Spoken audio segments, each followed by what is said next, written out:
வணக்கம். செல்வ கணபதி பகவான் அருளால் கும்பராசினியர்கள், கன்னிராசினியர்கள் இந்த இரு ராசிகளின் இணைவு எப்படி இருக்கும் என்பதை இந்த பதிவில் பார்ப்போம். குரோதி ஆண்டு ஆனி மாதம் 32ஆம் தேதி,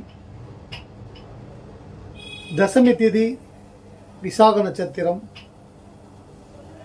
இன்று மரண யோகம், சித்த யோகம். இன்று மாலை 6:38 மணிக்கு மேல் ஏகாதசி திதி. 8 கூடிய ராசி கும்பராசிக்கு 8வது ராசி கன்னியா ராசி. கன்னி ராசிக்கு 6வது ராசி. சஷ்டாஷ்டாங்கம் என்று சொல்வார்கள். திருமணம் செய்யக்கூடாது என்பார்கள்.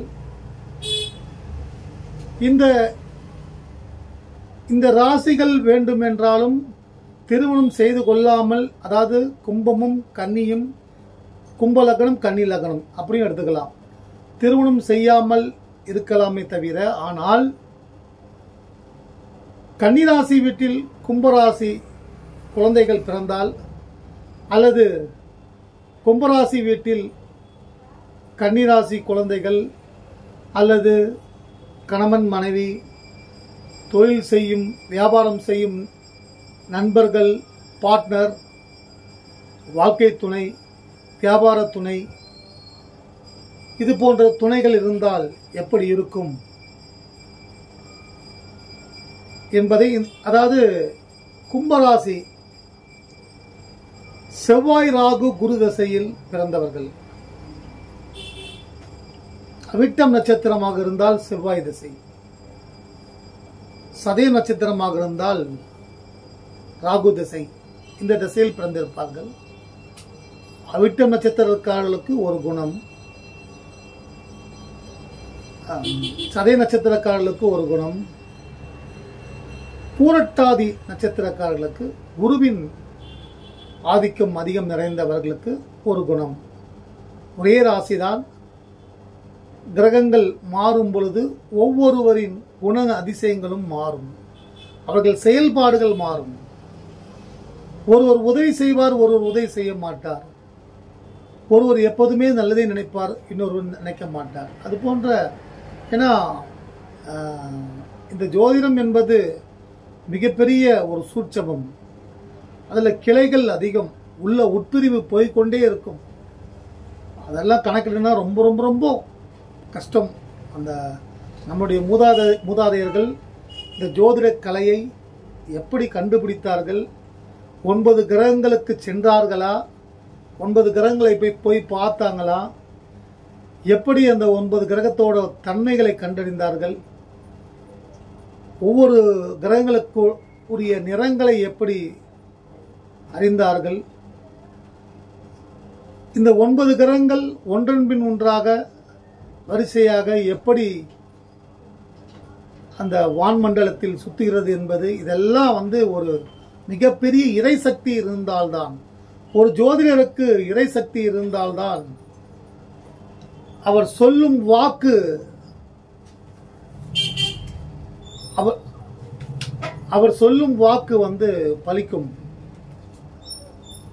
எல்லோரும் நல்லா இருக்க வேண்டும் என்ற எண்ணத்தில் ஒரு ஜோதிடர் காலையில் எந்திரிச்சவன அவங்க குடும்பத்தில் இருக்கக்கூடிய தேவைகளை இறைவனிடம் வேண்டிவிட்டு, நான் நல்லா இருக்கணும், என் மனைவி குழந்தைகள் நல்லா இருக்கணும், என்னை பெற்ற அப்பா அம்மா நல்லா இருக்கணும், எல்லாமே வேண்டிக்கிட்டு நிறைய வியாபாரம், நிறைய சம்பாதிக்கணும். ஆனால் என்னுடன் ஜாதகம் பார்க்க வரும் நேயர்கள் அனைவரும் அவர்கள் குடும்ப பிரச்சனைகள் தீர வேண்டும், நவகிரகங்கள் அருளால் அப்படின்னு அந்த கடவுள்கிட்ட வர வாங்கினாதான் அந்த ஜோதிடரால் சில உண்மைகளை, சில நிவர்த்திகளை சொல்ல இயலும்.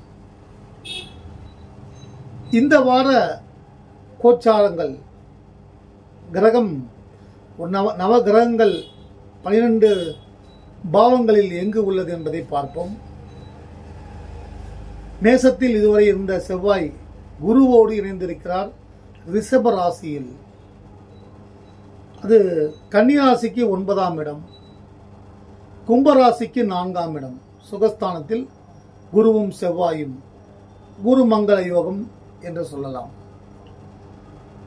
அடுத்து பார்த்தீங்கன்னா சூரியன் மிதுன ராசியில் இருந்து வந்த சூரியன் பெயர்ச்சியாகி சுக்கிரன் புதனோடு கடகராசியில் இணைந்து உள்ளார். கேது கன்னிராசியில், ராகு மீன ராசியில், சனீஸ்வர பகவான் கும்பராசியில் ஜென்ம சனி நடந்து கொண்டிருக்கிறது. சனி செய்யும் மர்மங்கள் யாராலும் கண்டுபிடிக்க முடியாது. அந்த மர்ம தாக்குதல் மூலமாக கெடுதல்கள் வரும் பொழுது அந்த கெடுதல்களில் இருந்து நாம் முழுமையாக விடுவித்துக் கொள்ள முடியுமா நவகிரகங்களை வழிபட்டால் என்றால் இயலாது.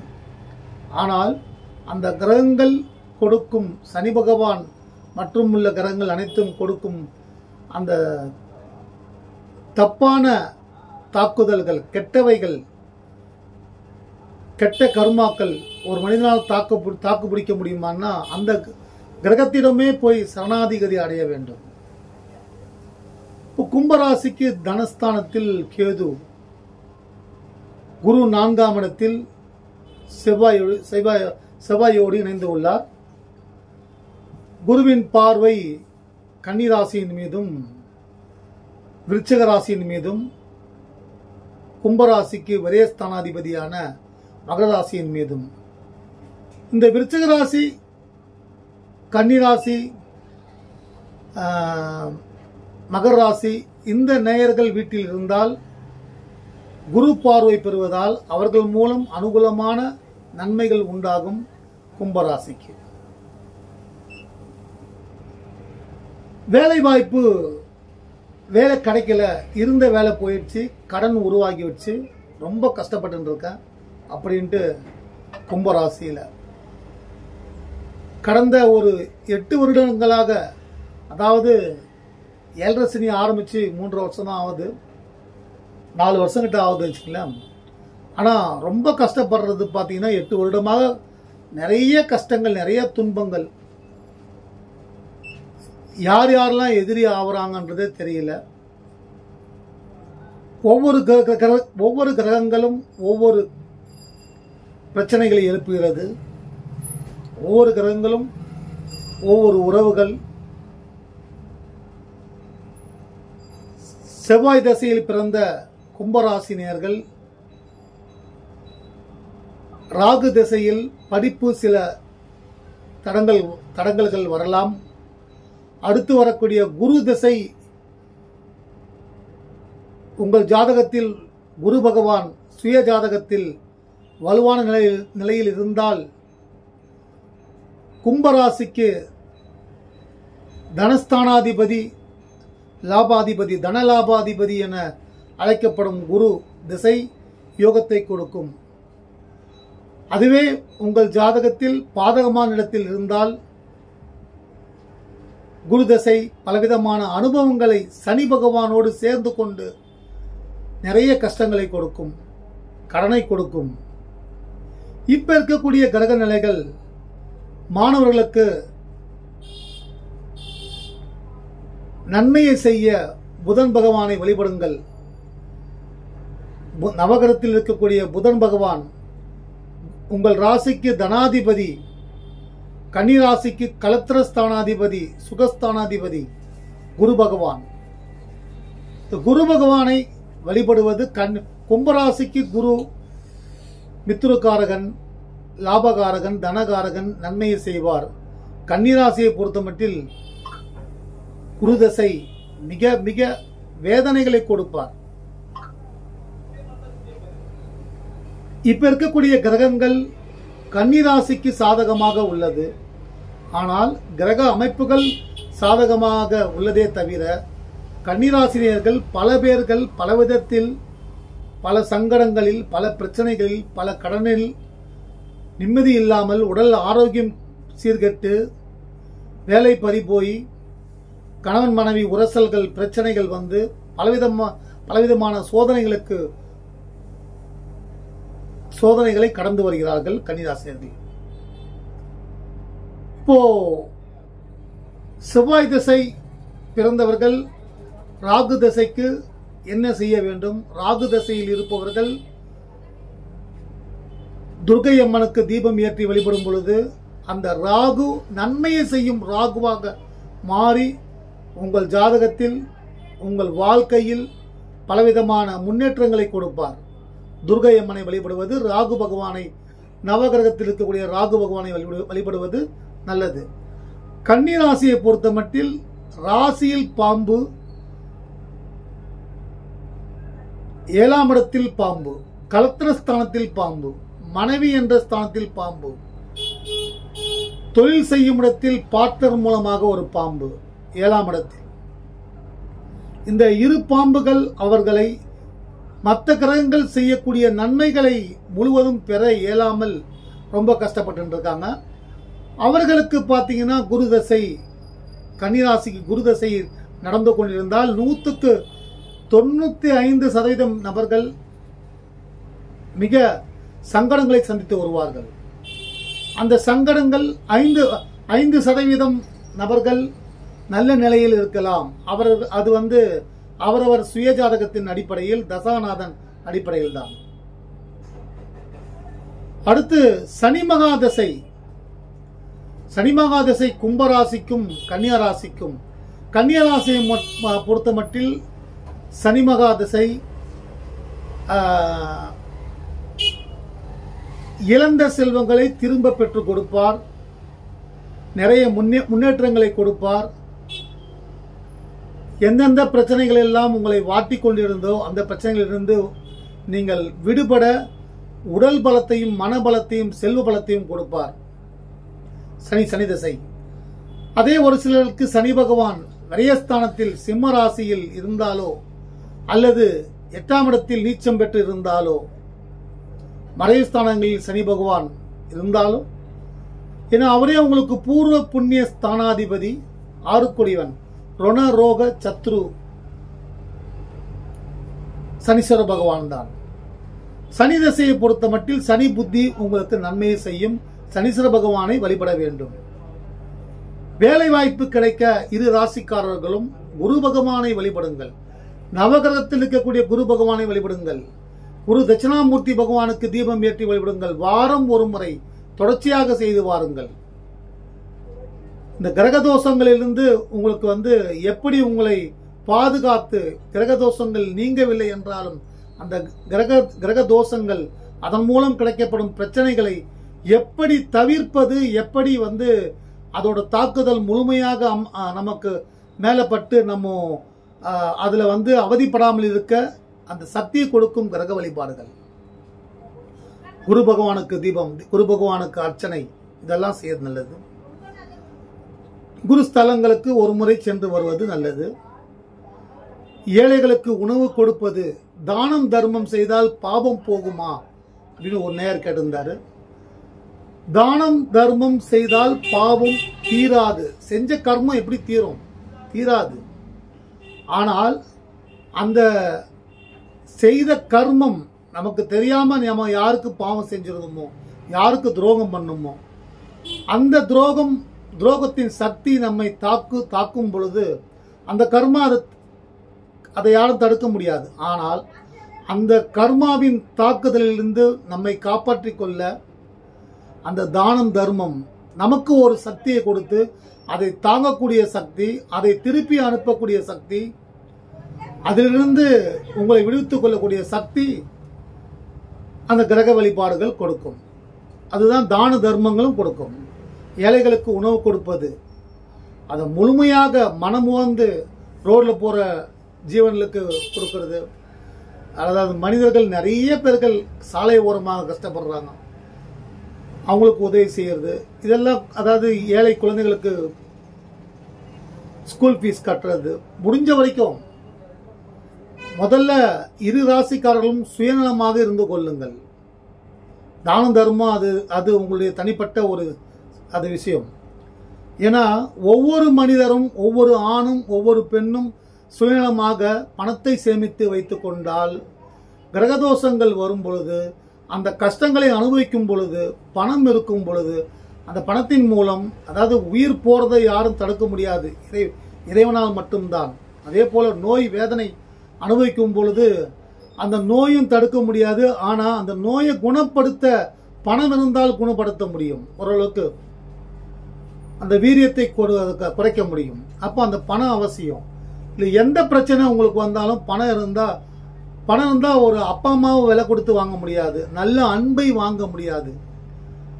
அன்பு நீங்க காட்டக்கூடிய அன்பு அது திரும்பி வரும். அப்படிதான் அன்பை வாங்க முடியுமே தவிர பணம் கொடுத்துலாம் வாங்க முடியாது.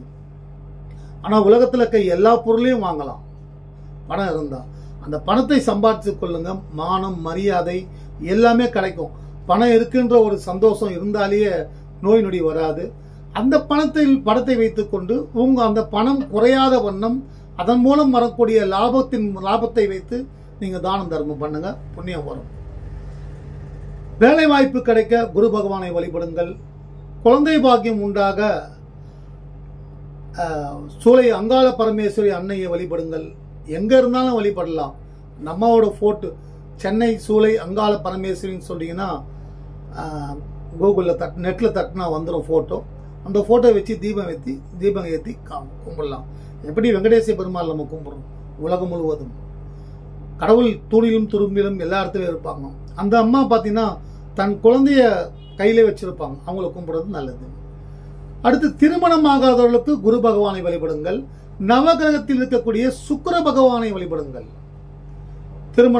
திருமணம் அதாவது ரொம்ப நாளா தள்ளி போயிருந்தா வேலை வாய்ப்புக்கும் சுக்கிர பகவானை கும்பிடுறது நல்லது.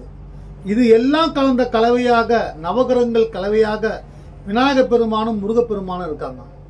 இந்த இரு தெய்வங்களை முதலில் விநாயக பெருமானை வழிபட்ட பிறகுதான் எந்த பூஜை செய்தாலும் அந்த பூஜையின் தாத்பரியங்கள், அந்த பூஜையின் முழு பலன்கள் உங்களுக்கு கிடைக்கும். விநாயக பெருமாள் கும்பிட்டாதான். இப்போ திருமண வாழ்க்கையில பிரச்சனைகள், இப்போ வருமானத்துக்கு உண்டான வாய்ப்பை கடவுளை வழிபட்டு உங்கள் மீது நம்பிக்கை வைத்து நீங்கள் செய்யக்கூடிய தொழில், வியாபாரம், பிசினஸ், வேலை எதுவா இருந்தாலும் அதுல முழு கான்சன்ட்ரேட் பண்ணி நம்ம ஜெயிப்போம். நம்மளால ஜெயிக்க முடியும். நமக்கு முன்னாடி எத்தனையோ பேர்கள் வெற்றி கண்டுள்ளார்கள். நம்மளால ஏன் ஜெயிக்க முடியாது? இந்த நிலையை நம்மால் மட்டுமே மாற்ற முடியும் என்ற நிலைக்கு முயற்சி செய்யுங்கள். வாழ்க்கை மாறும். கணவன் மனைவி உறவு கும்பராசியும் கன்னிராசிக்கும் ஆகவே ஆகாது அப்படின்றது ஒரு உண்மையான விஷயம்தான். இருந்தாலும் திருமணம் ஆகிவிட்டது. இந்த உறவில் எப்படி, அதாவது காதலிக்கும் போது பார்த்தீங்கன்னா இம்ப்ரெஸ் பண்ண, அவங்கள கவர ஆணும் சரி பெண்ணும் சரி இருவரையும் ஒருவருக்கொருவர் பரிசு கொடுத்து கொள்வார்கள். விரும்பிய ஆடைகளை கிஃப்டா கொடுப்பாங்க. திடீர்னு ஒரு சர்ப்ரைஸ் கூட்டின்னு போயிட்டு எங்கன்னா ஒரு இடத்துக்கு அவங்க பிடிச்ச இடத்துக்கு கூட்டின்னு போவாங்க. பிடிச்ச நகைகளை வாங்கி கொடுப்பாங்க. பிடித்த வார்த்தைகளை அதிகம் பேசி பேசி ஒருவரை மயக்கிக் கொள்வார்கள். இது கணவன் மனைவியாக இருந்தாலும் காதலர்களாக இருந்தாலும் சரி செய்வாங்க. இது அவங்க திருமணம் நடக்குது. திருமணம் நடந்த பிறகு ஆசை 60 நாள், மோகம் 30 நாள் என்பது போல அவங்களுடைய தேவைகள், மன தேவைகள், எண்ண தேவைகள், உடல் தேவைகள் அது போன பிறகு ஒரு பொருள் கிடைக்காத போதுதான் அது பின்னாடியே போய் அலைய முடியும். அந்த பொருள் கிடைச்சிட்ட பிறகு அதை பொக்கிஷமா நிறைய பேர் நினைக்கிறது இல்லை. நான் சொல்வது நல்லா இருக்கவங்களுக்கு இது பொருந்தாது.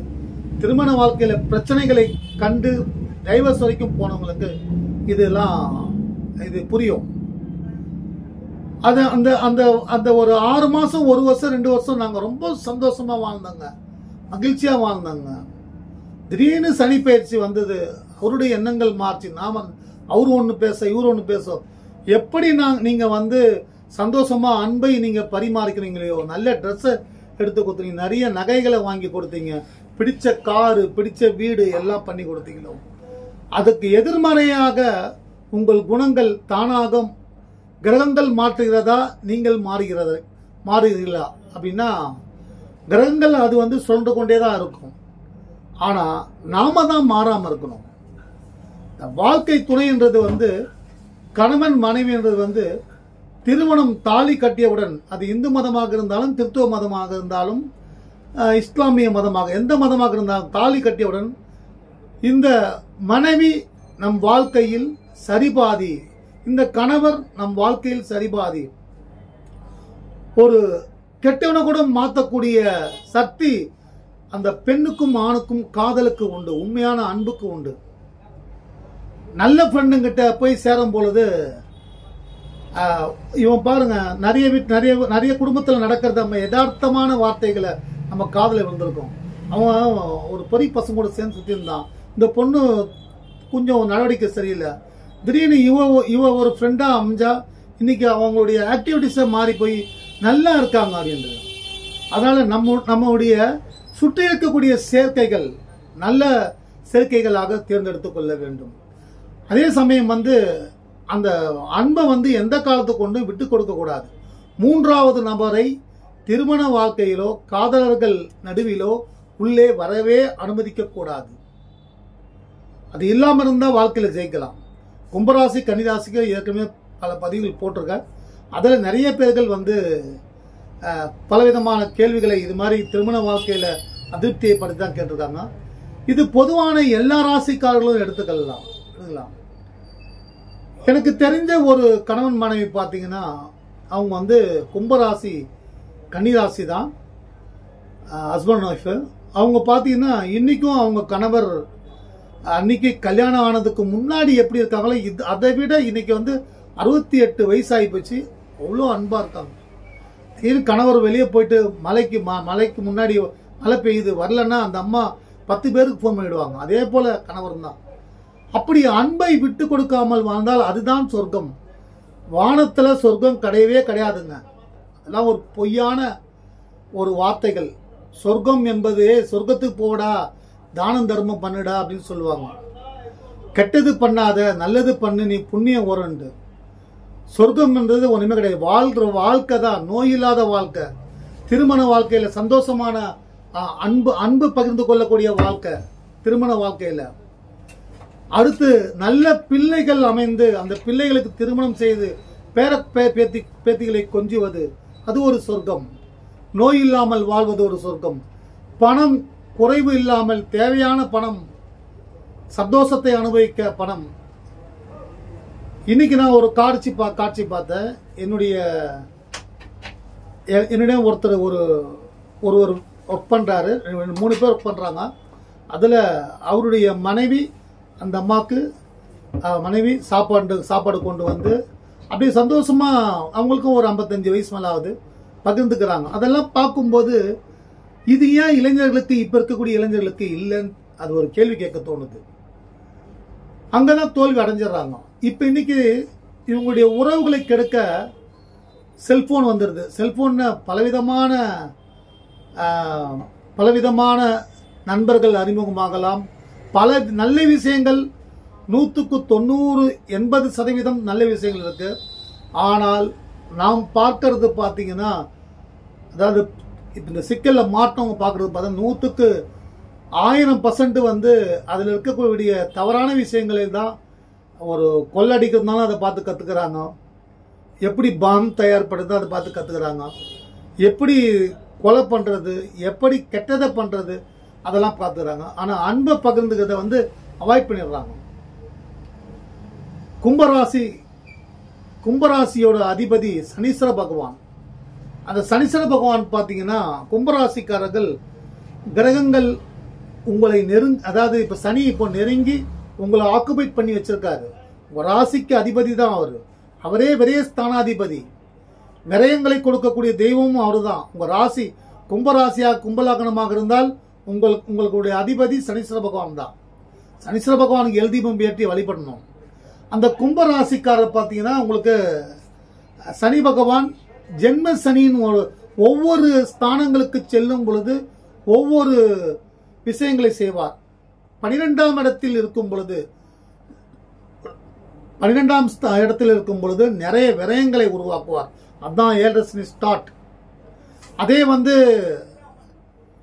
ஜென்மத்தில் வரும் பொழுது அந்த 7 சனியில கடன், குடும்ப பிரச்சனைகள், உறவுகள் பிரச்சனைகள், பெரிய லாஸ், வீடு பறி போச்சு, சுத்தி கடை, அவமானம், அசிங்கம், சிறை, வழக்கு, என்னென்ன நோய், இதெல்லாம் அப்போ கொஞ்சம் ஆரம்பிச்சதுன்னா இப்போ அதிகமான நெருக்கடிகளை கொடுக்கும் நேரம் தான் ஜென்மசனி. புழுவாக துடித்தான் ராவணன். ராவணன் வந்து இந்த உலகத்தையே, அத பிரபஞ்சத்தையே ஆட்டி படைச்சவன். அவரே புழுவா துடிச்சார். அந்த நேரம் தான் ஜென்மசனி. அது இப்ப ஜென்மசனி கும்பராசிக்கு.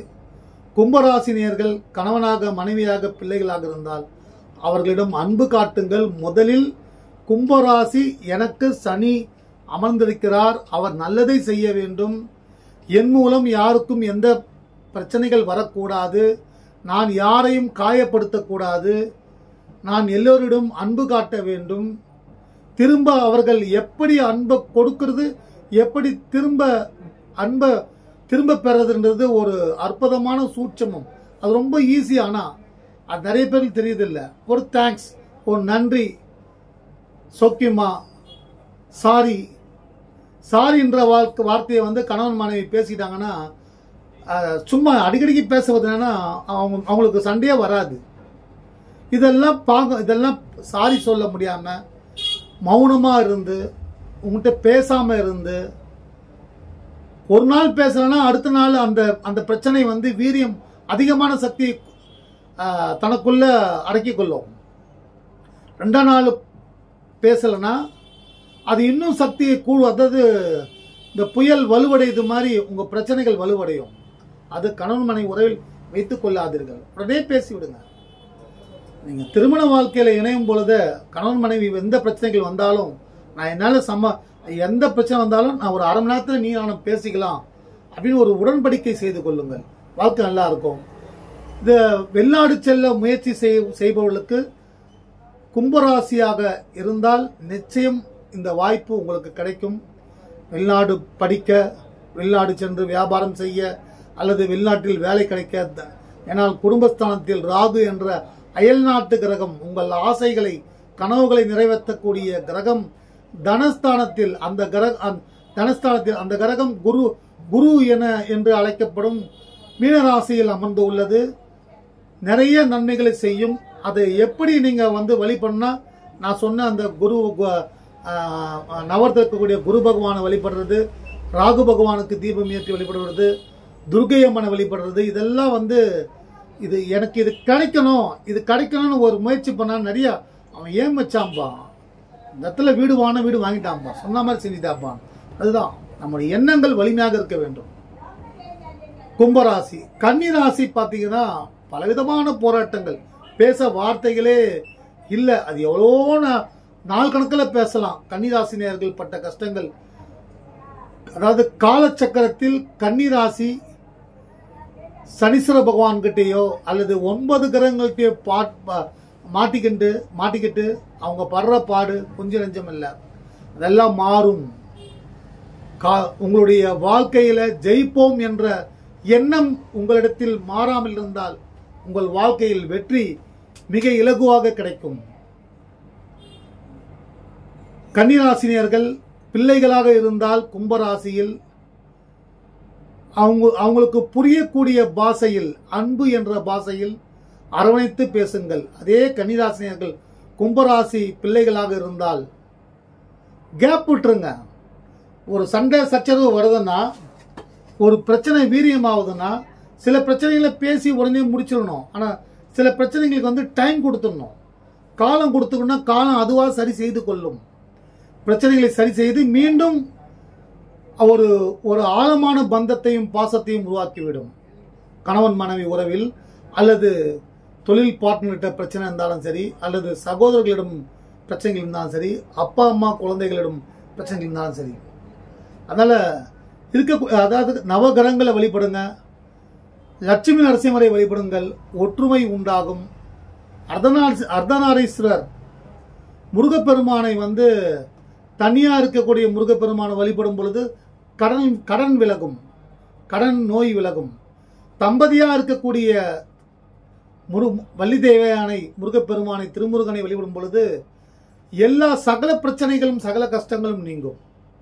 கும்பராசினியர்களுக்கும் கன்னிராசினியர்களுக்கும் சனி கொடுக்கும் மர்ம தாக்குதல்களை கடவுளை வழிபட்டு உங்கள் உழைப்பின் மூலமாக நீங்க எப்படி பக்குவமா இருக்கீங்க, பிரச்சனை வராம